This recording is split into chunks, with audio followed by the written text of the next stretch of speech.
When I allow who I am to be here, the next step appears. Carl Rogers. Some nights I wonder if anyone really hears me. Not the polite version, not the "I'm fine" voice, but the one underneath, quiet and clumsy. The one that keeps trying to explain what can't quite fit into words. That feeling sneaks in at strange hours. Sometimes it's in the middle of a work call when someone talks over me. Sometimes it's when I text something honest and see the three dots vanish before they reply. But tonight, it's here, in the silence. 10:43 p.m. My kitchen washed in the soft hum of a fridge, the faint hum of city traffic below, and me rinsing a mug with a crack along its handle. Steam rises, curling against the window.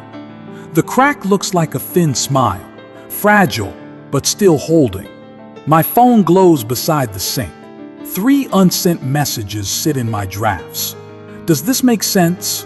Sorry if that was too much. Ignore me if you're busy.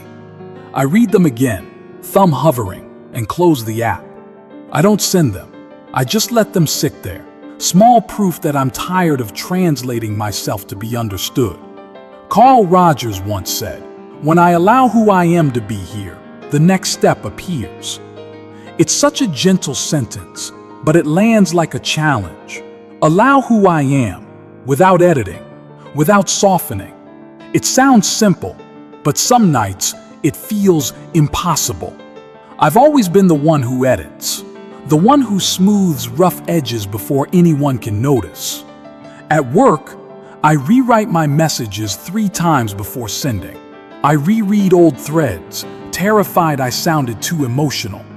My Slack drafts look like mirrors, each one reflecting a version of me that feels acceptable. And yet, every time I close the laptop, I feel that same quiet ache. The one that whispers, "You were almost honest today." My mother used to tell me, "You always take things too personally." Maybe she meant it as advice, but the phrase stuck like a splinter. I grew up learning to shrink my reactions, to smile through discomfort. That habit followed me into adulthood, into relationships, meetings, even texts with friends. When someone misunderstands me now, I don't correct them. I nod. I tell myself it doesn't matter, but it does. The kettle clicks off. I pour hot water into the mug and watch it tremble. The smell of chamomile drifts up, soft and grassy. I move to the window. The streetlight throws a pale triangle across the floorboards. Down below, a man walks his dog. The leash jingles like a small piece of music. There's comfort in that sound, uncomplicated understanding between 2 living beings. I wish people were that simple. I check my phone again. No messages. I tell myself I'm okay with that. Then I admit I'm not. The honesty makes me breathe easier, even if nothing changes. Sometimes, late at night, I scroll through old screenshots, conversations where I tried too hard to sound calm, texts I never sent. I can feel the small tremor of that version of me, eager, apologetic, trying to be understood without taking up space. When I first read about Rogers' idea of unconditional positive regard, I thought it sounded like a therapist's buzzword. But the older I get, the more I realize it's a daily practice, maybe even an act of survival. To sit with yourself and say, "You're allowed to be messy. You're allowed to be real." I wrap my hands around the mug. The warmth seeps into my palms. The crack on the handle catches the light, and for a moment, it looks beautiful. Not broken, just used, like something that's lived a little. You are allowed to be a work in progress and still be proud. I saw that line once on someone's feed. It stuck. It sounded simple, but it felt like a permission slip no one had ever handed me. The night deepens. The neighbor's laughter filters faintly through the wall, then fades. I imagine the other apartments around me, hundreds of tiny, glowing rectangles, each holding someone else's story, their own unsent messages, their own need to be seen. I sip my tea. It's still too hot. The burn wakes me up in the best way. I stare at my reflection in the window. Faint, ghostly, but there. For once, I don't look away. The mug cools slowly. I can feel the weight of it, the steadiness. Maybe understanding doesn't come from others first. Maybe it starts in this quiet kitchen, with a cracked cup and a tired heart that still refuses to give up speaking. What if being understood begins with how I hold my own voice? Outside, the city exhales. Inside, I take one slow breath. Not a resolution, just a beginning. The next morning starts like most. One eye open, the alarm already snoozed twice. The mug waits by the sink, faint tea stains circling the inside. I tell myself I'll wash it later. I always say that. I scroll through messages before even standing up. Nothing urgent, just the steady stream of quick questions that fill the day before it even begins. I brew coffee and stare at the meeting link on my screen. It's a weekly check-in. Cameras on, smiles ready. I practice mine like armor. When it's my turn to speak, I keep my tone light, careful. I share my update, soften the edges of my opinion. Try not to sound defensive. The words feel thin, like paper about to tear. 10 minutes later, someone else repeats my idea, louder this time, and the manager nods. My chest tightens. The mug beside my keyboard trembles slightly when I set it down. I smile anyway. There's a flicker of heat, anger mixed with something older, something closer to shame. I tell myself not to make it a big deal. I tell myself again. After the call, I just sit there, hands still on the mouse, screen still glowing.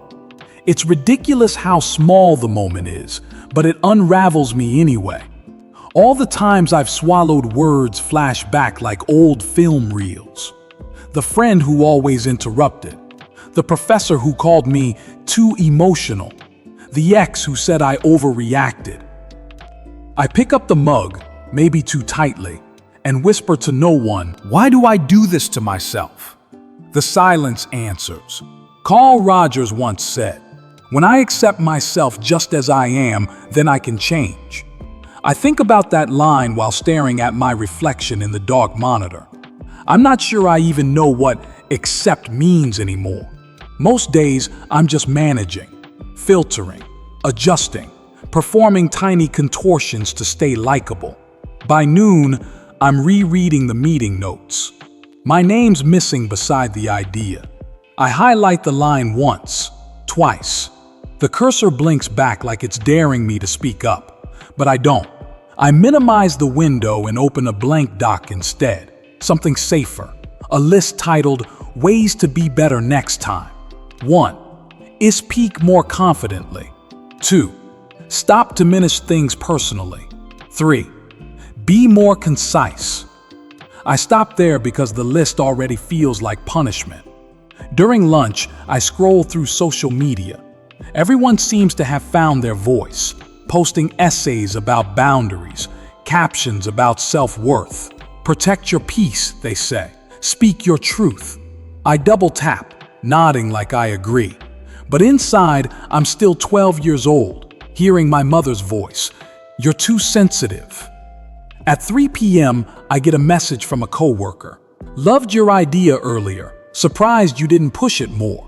I type, yeah, I guess I wasn't sure how it landed. Then delete it. I end up sending a thumbs up emoji. That's the thing about self-erasure. It's quiet. It doesn't announce itself. It just happens in tiny edits. By evening, my body feels heavier than it should. I journal to untangle it, but even there, I edit. Cross out half the sentences. Replace hurt with confused. Replace angry with tired.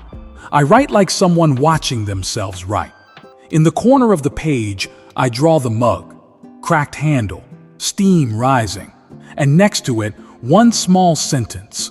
If I don't change now, I will lose myself. The words startle me.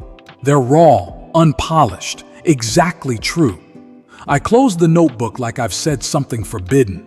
That night, I take the mug to the couch, wrap both hands around it, And think about the hidden costs no one warned you about. How pretending to be fine drains the life out of you. How silence can sound like safety until it becomes a cage. A friend texts, "You okay?" You've been quiet. I start to type, "Just tired." Then stop. Because that's not it. I'm not tired. I'm emptying out. I delete the draft and leave the phone face down. I stare at the mug again. The crack glints in the lamplight.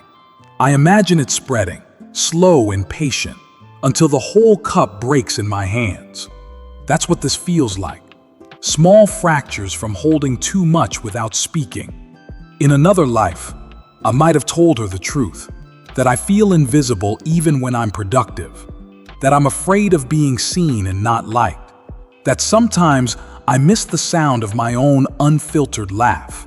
But in this one, I take another sip, lukewarm by now, and let the moment pass.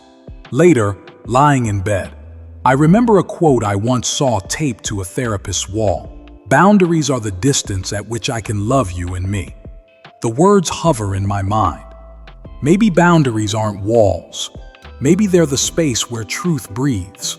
Still, old habits don't vanish overnight. The mind keeps rehearsing. Say it nicer. Don't upset them. Keep the peace. But peace built on self-abandonment isn't peace. It's performance. The ceiling fan hums. I think about the meeting again. How small I felt shrinking in that square on the screen. There's anger there, but also something new. A flicker of awareness. Tomorrow, maybe I'll try to speak once, even if my voice shakes. Maybe I'll mention it. Or maybe I'll just say one honest sentence that doesn't apologize for existing. For now, I close my eyes, holding that chipped mug of a thought. Fragile, imperfect, but still mine. The morning after that long night feels different before I even open my eyes.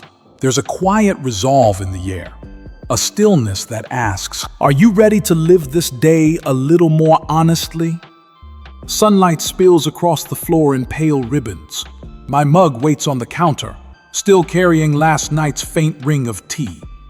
I rinse it slowly, like an act of forgiveness. The crack in the handle catches the light again, thin and gold. I think of Raina Maria Rilke's line, "Let everything happen to you, beauty and terror, just keep going." Maybe that's what self-acceptance is, not fixing, just allowing. At work, my stomach twists as the one-on-one reminder pops up. I open a sticky note where I've written the MUG card. M, me. What am I actually feeling? You, understand. Can I name it without fixing it? G, ground. One plain sentence I'll say out loud. I wrap both hands around the mug beside my laptop. It's warm, steady. I breathe in, slow. When my manager appears on the screen, I hear my heart more than her words. She asks how I'm doing. Normally I'd say, "Good, thanks," but today something steadier rises. I felt uneasy when my idea was shared without my name, I say. "Next time, I'd like us to make sure everyone's credited." There's a small pause, maybe 3 seconds, maybe forever. Then she nods. "You're right. I didn't notice that. Thank you for saying something." Relief doesn't arrive in fireworks. It lands quietly, like exhaling after holding your breath for too long. When the call ends, I just sit there, staring at the mug. Steam curls upward in thin threads. I feel lighter. Not proud exactly, just present. I didn't explode. I didn't crumble. I spoke. That afternoon, I take a short walk. The city is loud, ordinary. A kid drags a scooter over cracks in the sidewalk. An old man waters his plants from a chipped jug. Someone argues gently over a parking spot. Life moves in imperfect rhythms, and for the first time in weeks, I feel like I'm moving with it instead of against it. A notification buzzes, a message from the same coworker who DM'd me yesterday. "Saw your note in the dock. Nice catch." I've been there too. It's small, but it lands like grace. Maybe courage multiplies when it's visible. I stop by a cafe, order black coffee. The barista hands me the cup with a smudge of foam on the lid. I sit by the window, watching reflections overlap. Strangers, buses, my own face. In the glass, the city looks transparent and alive, as if everyone's just trying to be understood in their own way. I think of Rilke again. Be patient toward all that is unsolved in your heart, and try to love the questions themselves. Maybe loving the questions means staying curious about who I am becoming, not demanding an answer before I'm ready.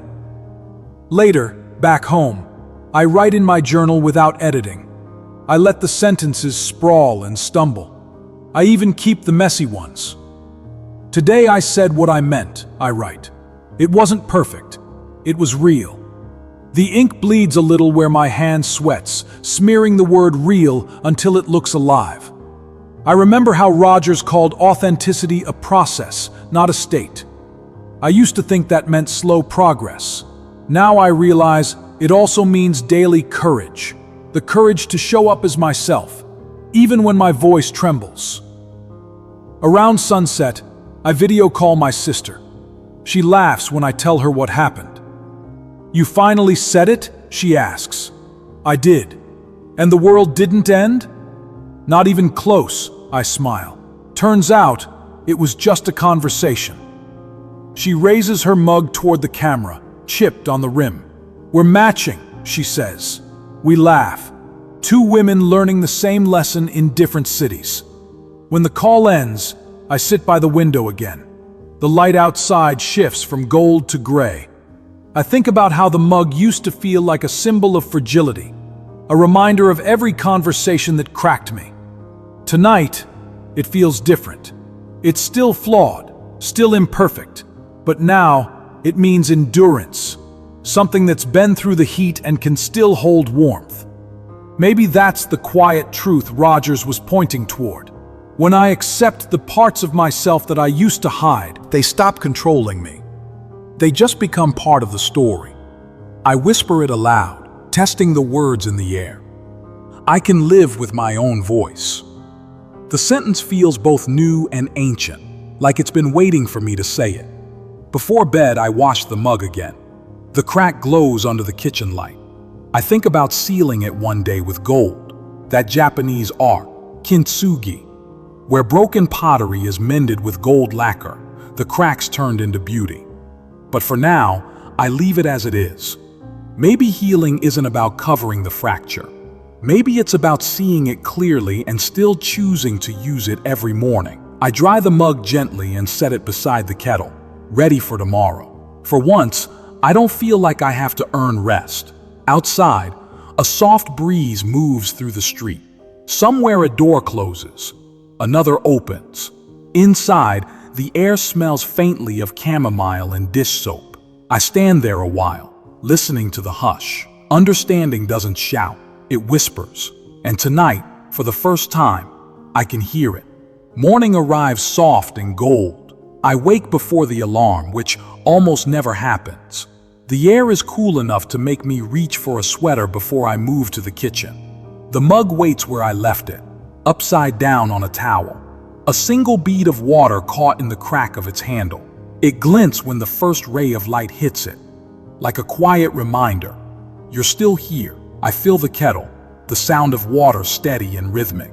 There's something holy about this small ritual, how it forces you to slow down, how it demands your full presence without saying a word.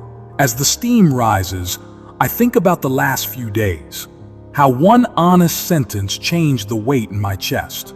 It wasn't magic. I'm still the same person who second-guesses texts and drafts too many emails.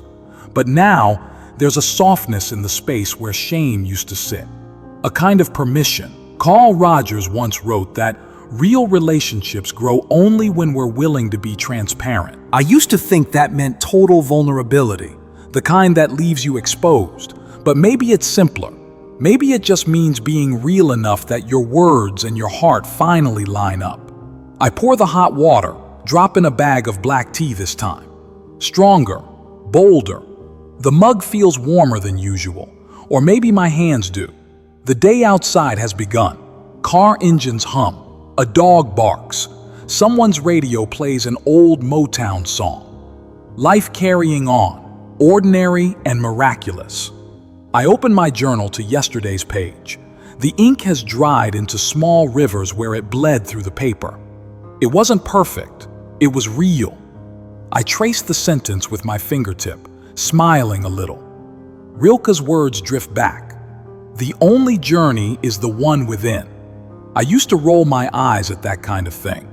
Now it feels like guidance, like a map that doesn't need to show every turn to get you home. When I step outside for a short walk, the city already smells of coffee and wet pavement. A neighbor I've never spoken to before nods at me. I nod back. The interaction lasts 3 seconds, but it feels like connection anyway. It's strange. When you start accepting yourself, the world begins to soften too. Or maybe it was soft all along, and I just stopped armoring myself against it. I think about all the small ways we hide every day. The polite laughter, the careful texts, the swallowed truths. We do it to belong, but the cost is steep. Belonging without being seen is just another kind of loneliness. I used to think understanding meant someone else finally getting me, but now I realize it starts with me. The quiet discipline of asking, what am I feeling right now? Can I name it without fixing it? Can I stay? That's the practice. That's the work. And maybe it always will be.